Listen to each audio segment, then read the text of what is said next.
A phone buzzes in a glass office high above Manhattan. The city below pulses like a living circuit, unaware of the tremor inside its crown jewel. "We're exposed," a voice whispers through the receiver.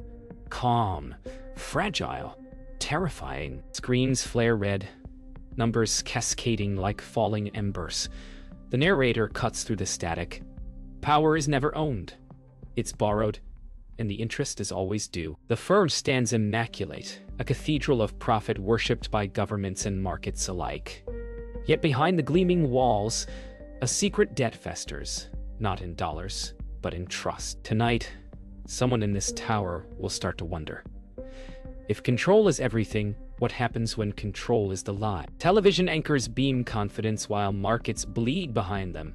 A strong start to the week. One says, voice cracking slightly. Traders on the floor move faster, louder, covering fear with speed. The narrator speaks. In finance, truth moves slower than panic. Algorithms misfire, decimals distort, predictions unravel. Somewhere between optimism and deceit, a few see the warning signs. But in this world, silence is safer than being right. Away from the trading floor's roar, a quiet corridor hums with air conditioning and secrets. Ava steps toward Daniel, her heels echoing against steel panels. She hands him a flash drive. "It's not the market," she whispers. "It's us." Silence. When systems grow too large to fail, truth becomes the most fragile asset. Somewhere, data is missing, and in that absence, billions can hide. The storm breaks over the city as night falls. Rain streaks across mirrored towers, thunder rolling like a verdict. Inside, the firm assembles its board. 12 faces stare across a black glass table, the architects of an empire trembling beneath its own weight. The narrator's tone softens. Control isn't power. Control is the mask we wear while we lose it. Lightning flashes. Daniel places the flash drive on the table, its metallic surface gleaming under storm light.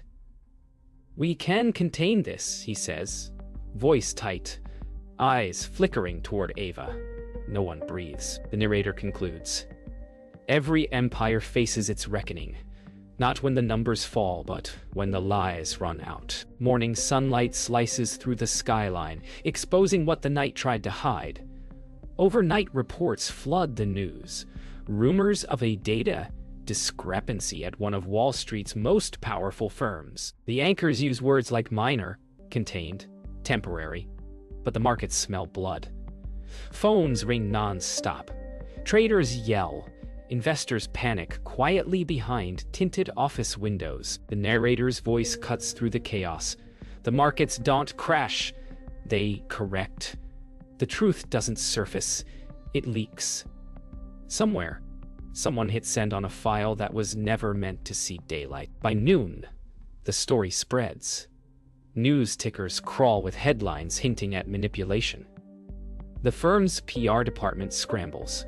Daniel rehearses his statement in front of a mirror, tone confident, words empty. In finance, damage control is theater, and every sentence costs more than the truth it replaces.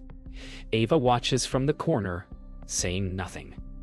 She already knows what the press doesn't. The exposure wasn't an accident. The markets open with hysteria disguised as energy. Prices collapse, bounce, then collapse again. Traders' faces flush with panic. Algorithms flicker like strobes.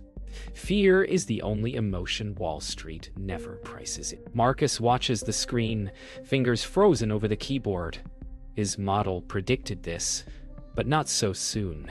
He whispers to himself. They knew. Around him, chaos becomes a chorus. Afternoon. The firm's spokesperson faces the media outside the tower. Cameras flash like gunfire. Every word is weighed, every glance recorded. Daniel stands behind tinted glass above, watching his empire's reputation tremble. A corporation doesn't fear bankruptcy, it fears exposure. Because once people see inside, the illusion of safety is gone forever. Night descends with sirens in the distance. Daniel sits alone in his office, blinds half closed, skyline flickering behind him. The news anchors say, temporary dip, public concern, data review. But the truth is already out there.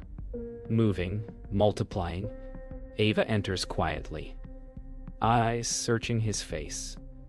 Trust once sold cannot be repurchased. He turns to her and says, "It started, hasn't it?" She doesn't answer. Night lingers longer than usual. The firm's corridors hum with whispers. Documents vanish. Servers go offline, and passwords stop working. Collapse never starts in the market. It begins in the meetings after dark. Daniel orders an internal audit, but he already knows who's pulling the strings. Ava stands in the corner, motionless, knowing he suspects her. Every look, every pause. Fear isn't loud, it's quiet, like the tick of a clock counting down. In the basement data center, the servers hum like an industrial heartbeat. Marcus scrolls through encrypted logs, lines of code rewritten, signatures forged. "Who's accessing this?" he mutters. The answer forms slowly on the screen. Internal authorization. Executive level. He leans back, stunned. Betrayal in finance isn't personal. It's procedural. Morning. Julia Marks wakes to a message she didn't expect. An anonymous email with encrypted attachments. She clicks once, then again. The files unravel into confidential board meeting transcripts, exposing the firm's manipulation of federal data. Truth arrives quietly, but its echo is thunder. Julia exhales, realizing she's now part of something she can't control. A truth too dangerous to own. By afternoon, Washington calls. Senators demand answers. Regulators schedule hearings. Daniel watches as the firm's stock freefalls. His reflection on the glass flickers between power and panic. Ava enters, the silence between them heavier than any accusation. Trust is a currency that inflates faster than any market can measure. He asks her, "How much did you tell them?" She answers softly, enough. That night, Daniel convenes the board. He speaks of loyalty, integrity, damage control, words that mean nothing now. One director resigns mid-sentence. Another deletes files in plain sight. The empire fractures in real time. A corporation is just a reflection of its creators. Fragile, afraid, pretending to be immortal. Daniel looks at Ava one last time, realizing she's not the cause of the collapse. She's the mirror. The morning air feels heavier. Headlines scream across every screen. America's most powerful firm under federal investigation. Stock values plummet as millions of ordinary investors watch their savings evaporate. When the market falls, the rich lose numbers. The poor lose time. Outside the firm's headquarters, protesters chant, voices echoing off glass walls. Inside, Daniel stands still. Not a CEO now. Just another man realizing the empire he built is turning to dust. The hearings begin. Cameras crowd the marble halls of Congress. Lawmakers speak in rehearsed outrage. Executives respond in carefully curated denial.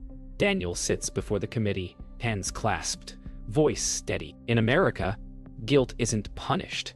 It's negotiated. Ava watches from the back row, unseen. She knows this isn't justice. It's theater staged for a public too exhausted to remember the plot. Marcus is summoned next. He tells the truth, not for justice, but for release. The numbers, the models, the manipulation. All of it laid bare. Cameras catch his shaking hands, his voice cracking under fluorescent lights. Some confessions don't save you. They just stop the bleeding. Outside, reporters swarm like vultures, their microphones as sharp as knives. That evening, Ava walks alone through the city. Her phone vibrates nonstop. Calls from journalists, threats from insiders. She deletes every message, one by one. The price of truth isn't money, it's loneliness. As she passes a newsstand, her face stares back from a magazine cover beneath the headline. The insider who spoke For the first time, she feels the weight of visibility and the danger it brings. Daniel returns home to silence. His penthouse once felt like success. Now it feels like evidence. He pours whiskey, watches the city lights flicker, and turns on the TV. His own face fills the screen. Pixelated and accused. Reputation is the most fragile currency. Once spent, it never returns. He whispers to no one. It wasn't supposed to end like this. Outside, thunder cracks again. The same storm that started it all. Now come full circle. The city wakes under a pale winter sun. The firm's logo, once a symbol of untouchable power, now hangs in silence above boarded doors. Employees line up to collect severance envelopes that mean nothing. Empires don't die in explosions. They fade in paperwork. Daniel watches from across the street, hidden under a black coat, as the institution he built dissolves into history. Every signature, every bonus, every deal, erased by time and truth. Ava testifies again, this time not for headlines, but for herself. Her voice is steady now, no longer afraid. She names names, reveals methods, exposes systems built on greed disguised as innovation. Courage isn't loud, it's consistent. The cameras record every syllable, but her eyes never leave Daniel's empty chair in the front row. Marcus packs his office. Empty drawers, torn note silence. He thought truth would bring peace, but it only left a vacancy where ambition used to live. When your life's work becomes evidence, who are you afterward? He finds an old photo, the first day he joined the firm, and laughs quietly, the sound hollow against bare walls. Julia publishes her story, a 10,000-word expose that spreads like wildfire. The firm's corruption, the federal cover-ups, the whistleblower inside, every detail laid bare. The nation debates, politicians deflect, and the public scrolls, half outraged, half numb. Information is power, but attention is currency, and both are running out. She closes her laptop, knowing her work will outlive her voice. Daniel finally speaks. Not to the press or the courts, but to the camera. One last recording in his darkened home office. "I built something too powerful to control," he says softly. And power doesn't forgive. He stops, breathes, looks at his reflection in the screen. Reckoning isn't about justice. It's about acceptance. He presses stop. Outside, the city continues, indifferent, endless, alive. It starts with whispers, credit freezes, delayed transfers, headlines of temporary liquidity issues. But behind closed doors, the crisis spreads faster than any virus. Trust is the bloodstream of the financial world. Once it clots, everything dies. Across the nation, atoms blink out, small banks shut early, and investors line up for withdrawals that will never clear. America isn't crashing. It's waking up. Washington panics.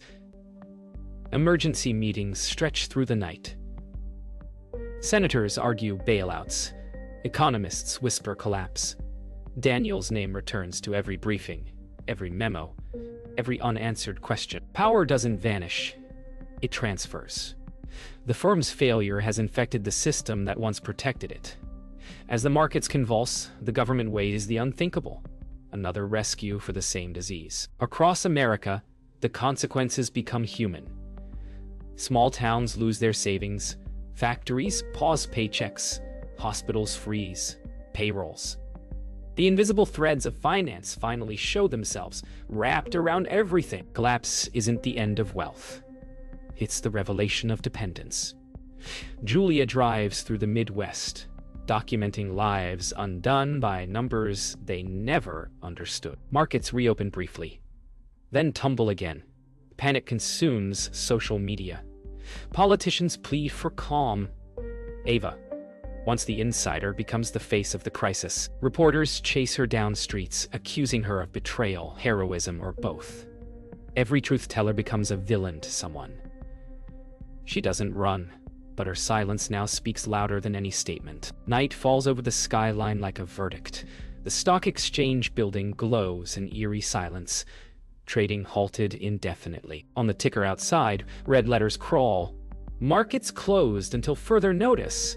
When trust collapses, what's left isn't fear, it's emptiness. Daniel's voice plays from an archived interview. We built stability, he says. We just forgot it was borrowed. The city hums quietly beneath the weight of those words. Weeks later, the panic quiets, not because things are fixed, but because people have run out of outrage. The markets reopen under new rules. New leadership, new promises that sound like the old ones. America doesn't end in collapse. It resets in denial. On television, experts speak of recovery, but in living rooms across the country, the damage lingers. The system survives, stripped of faith but intact, like a building that's lost all its windows yet still stands. Julia's article wins awards, but she doesn't celebrate. She visits the neighborhoods she wrote about, where homes are for sale and factories remain closed.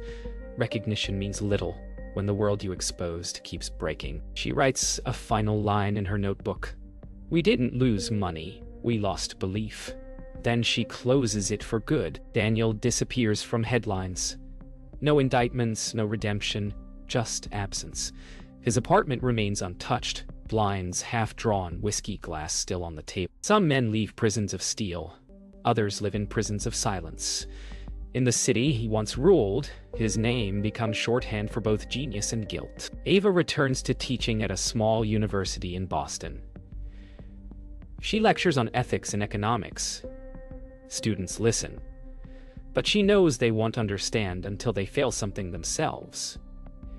Experience is the most expensive education. She tells them one truth. The system isn't evil. It's indifferent. And indifference is how evil survives. Night falls over New York. The skyline glows again, brighter, cleaner, as if trying to forget. The firm's tower, renamed under new ownership, lights up its new logo. People walk beneath it, unaware of the ghosts still inside. The narrator's voice closes. The true cost of power is never measured in money. It's measured in memory, in the stories we tell to make the fall sound like progress.